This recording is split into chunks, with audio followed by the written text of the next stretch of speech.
Alright guys, what's up? It's another video. You already know who it is. It's Augy-E. So let's get right into the video, man. So first story for today is Tekashi 6ix9ine has pled guilty to 9 charges. Roll the clip. Brooklyn rapper Tekashi 6ix9ine pleaded guilty to federal charges, admitting he participated in a violent gang. He also pledged to cooperate with prosecutors. The rapper, whose legal name is Daniel Hernandez, said he joined the 9 Trey Blood gang in the fall of 2017. He says he helped them try to kill a rival gang member last March. Prosecutors say the gang carried out acts of murder, robbery, and narcotics trafficking in Manhattan, the Bronx, and Brooklyn. The indictment also said each gang member was required to participate in at least 2 acts of racketeering conspiracy, which could include murder, robbery, extortion, or drug distribution. Now, I'm actually very surprised by this because I was always under the assumption that Tekashi really was not involved in any of those things that they said he was. I just thought that he was a rapper signed to some shady people, and because they got involved, or they're involved in other illegal activities, he just got mixed in with that. But I guess the feds really do have him on some serious charges, which is the reason why he's pleading guilty. And because of that, he could actually do a minimum up to 47 years in prison. So he wouldn't get out until, I guess, they said until he's actually 69, which was kind of crazy. But they also have his, the mother of his child on TMZ Live. She was talking. Roll the clip. Do you feel that you and your daughter are at risk? In a sense, yeah, absolutely. He left. He did what he did. He made his bed. Now he has to lie in it. But he didn't think of how it's going to affect others.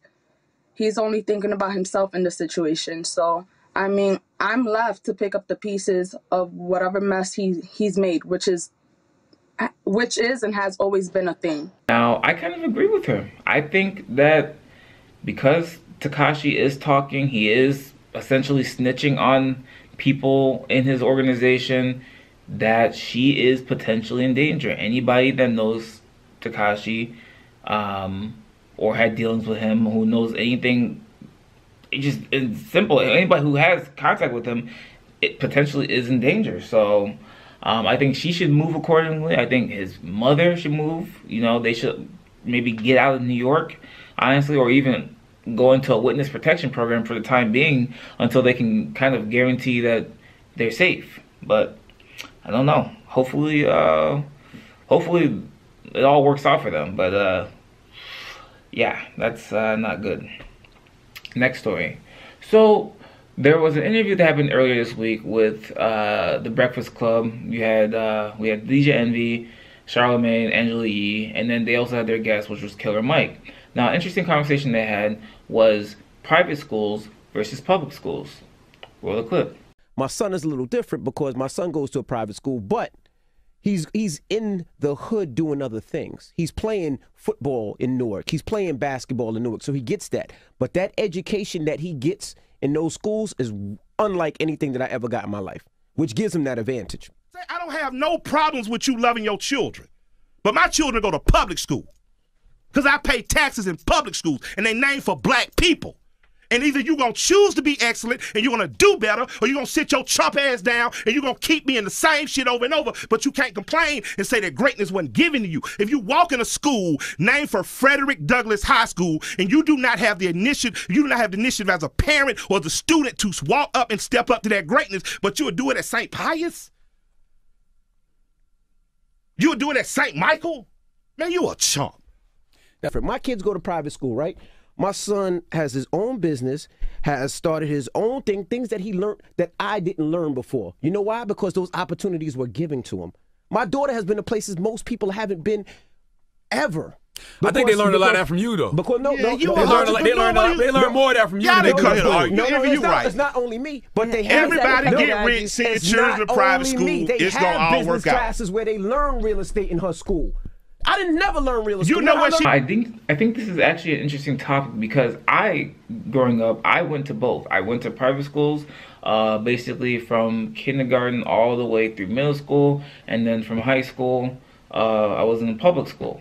Now, I don't really think, in my opinion, I don't think that I got a very, very crazy or a super valuable education when I went to private school. You know, I applaud my parents for actually, you know, paying money to send me to private school instead of just sending me to the school that was in my neighborhood. I understand why they did that, because we didn't live in the best neighborhood at the time. But to be honest with you, I don't think I really gained that much from it. But then on the other hand, you can kind of, I don't know, because it's kind of tough to say, because I feel as if, I'm not a parent, but I feel from DJ Envy's point, yes, if you're sending your kid to a private school, you're trying to give them a leg up on the competition. You're trying to give them more opportunities, maybe more opportunities than you received. But then if you look at Killer Mike's point, it's really up to the kid, which I kind of believe too. I believe that. I knew so many kids growing up that they were in private school, but these kids they essentially didn't care. These kids were like, they were into all the wrong things. These are the kids that, you know, they take their parents' car and crash it, you know, drinking alcohol underage, doing drugs, doing all that type of stuff. And then you have other kids who go to public school and they kill it because they want to succeed.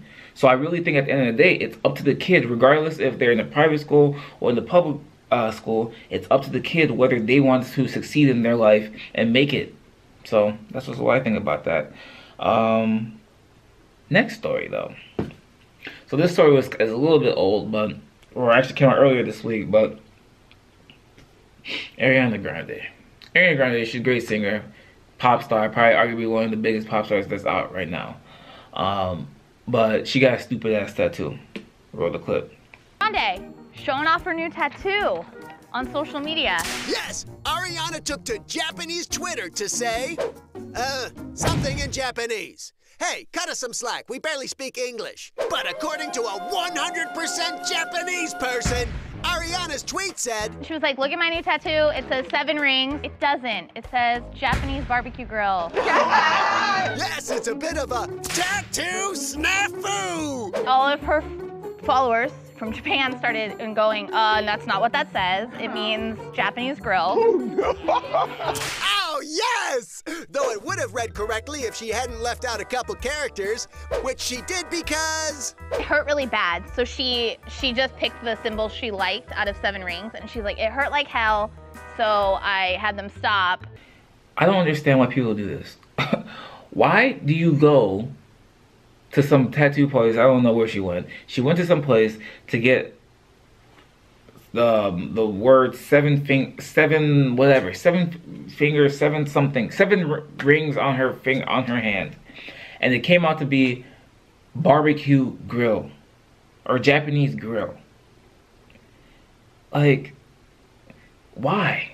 Like, do you just want to make yourself seem, oh, I'm cultured, look at me, I know all these things, look at me, love me, want me, kiss me, hug me? Like, no, get a normal tattoo, okay? Get your little heart tattoo, get a star tattoo, get a little scripture, eat, love, pray, whatever. Get normal, typical girl tattoos that girls get. A freaking triangle, whatever.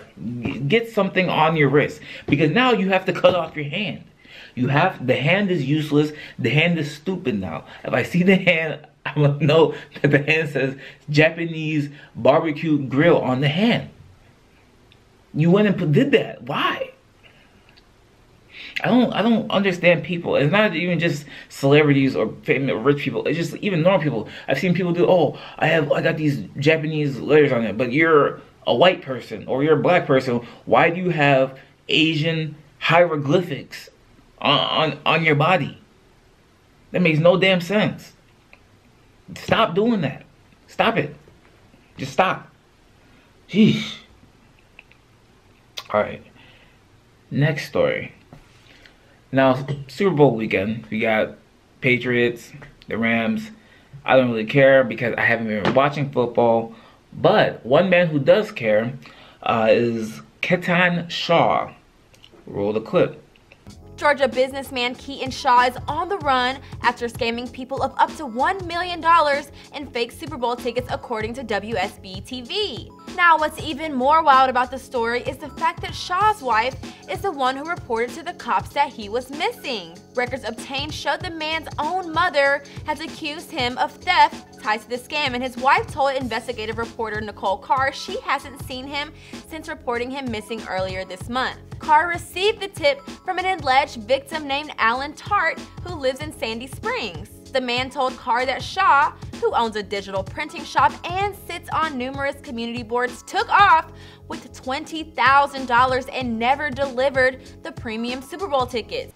So allegedly, this man has been selling tickets to family members and friends. He even scammed his own mother. Okay? In total, he's run off with about $1 million. No one knows. Scamming Super Bowl tickets, telling people that they're going to be able to hang out with the celebrities, go to all the pre-party events, drink everything. You can actually kick the ball if you want to. He's promising everybody that they're gonna be they're gonna be in the game. You're gonna get a signed jersey too. I don't understand how people get scammed for the most dumbest scams. What makes you think that this guy just has a whole bunch of Super Bowl tickets? How did he get them? Where did he get them from? Have you seen any? Does he sell tickets on a regular basis, or is it just out of nowhere he just starts saying, "Oh yeah, you know I have tickets." Oh yeah, oh you have Super Bowl tickets? Can I buy one? I don't understand how people fall for this. If you're gonna buy a Super Bowl ticket, you go to whatever Ticketmaster or NFL.com, wherever they sell tickets, a place where it's actually a verified source where they sell tickets, and you buy it from them. Why are you buying from a second party, third party person and then they're charging you thousands of dollars when you could just watch the game at home for free? So I mean, again, hopefully they find this guy, but I don't feel that bad for people who get scammed, because those are scams where I feel like if you just do a little bit of research, you won't be scammed. I don't know. Now, for my last story, the new Fast and Furious trailer just came out, Hobbs Shaw, featuring Dwayne Johnson, Jason Statham, and Idris Elba. Take a look. I'm dealing with the future of the planet. I'm the necessary shock to the system. I am human evolutionary change. Bulletproof. Superhuman. Who the hell are you? Bad guy. The mission has been compromised. We need help.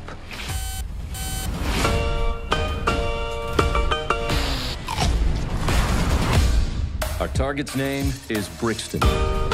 He's a ghost. We're gonna need the best trackers in the business.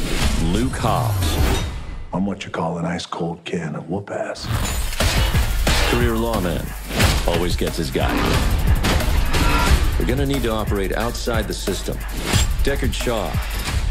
I'm what you might call a champagne problem. Will be my fourth time. Because I'm really good at it. You have no idea what we're dealing with.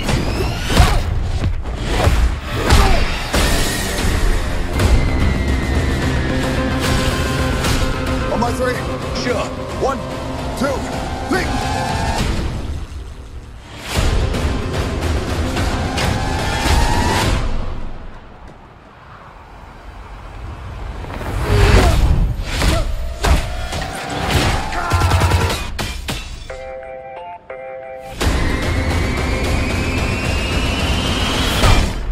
Now, I'm gonna watch this movie. Everybody know anybody who knows me knows that I'm a huge Fast and Furious fan. Since the first movie that came out back in 2001, I've watched every single movie multiple times. They always come on at late night TV, and I'll watch it. Now, but this movie is nuts. Like, I don't know. like, I don't even know what the movie's about. I guess they're trying to track Idris Elba, and Idris Elba is he's an X-Men or something, because why does he have superhuman strength? Why does The Rock have superhuman strength? They're running down a skyscraper.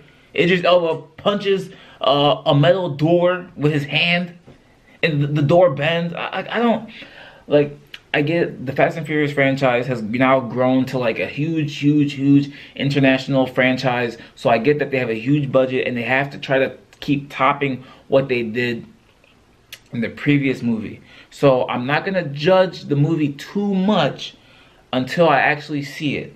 But so far, I've just seen I see what I've been seeing in the last couple movies. People doing crazy stunts, jumping off the side of skyscrapers. The Rock is driving a truck that we've never seen before, crashing into things, and then he just hella big for no reason. And then Idris Elba is I don't know, damn near fucking a mutant. I don't know. So hopefully the movie turns out to be good. But that is the last story for the video. I did actually get a Twitter, so if you have Twitter, go follow me on there. Ugh, I hate promoting myself, but whatever. You guys have a good day. I'm Augy-E. Peace out.